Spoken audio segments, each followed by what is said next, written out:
Are you willing to pay the price of hope?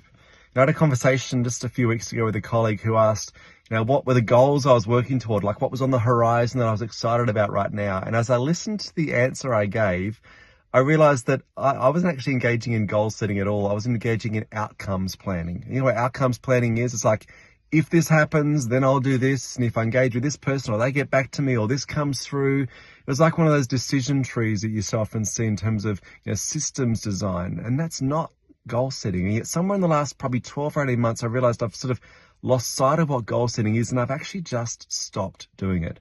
Because at its core, what's goal setting? Goal setting is about, it's an exercise in faith. It's an exercise in anticipation and imagination, but more than anything else, it's about hope. And if I'm really honest, over the last 12 months, I've had a couple of things that I really invested a lot of hope and anticipation in. I'd set some big goals that just haven't turned out the way that I would hope they have. Certainly not the form I was hoping they'd take or in the time I'd hope that they actually take shape. And I think when that happens, we've all experienced that sense of disappointment, discouragement that kicks in. I've certainly had a few really key moments of discouragement over the last couple of weeks and months. You've got to decide what that means. Does it mean that goal setting doesn't work and that maybe you're just fooling yourself or that you were naive or you don't have what it takes? And I think the reality is the price of hope is disappointment.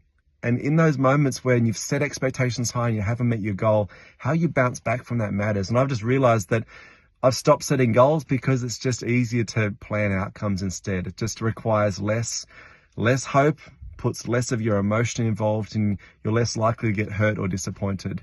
And yet, the cliche is so true. If you aim for the stars, you might hit the moon. And even though it is a cliche, I've just been reminded in the last few days that actually it's probably what I need to start doing. Even though it means investing more energy again, an exercise of faith that can be painful and a bit risky, the truth is now's the time to get your hopes up. Because if you're not willing to pay the price of hope, imagine what you'll miss out on. That's what I've been thinking about recently. I hope that's encouraging.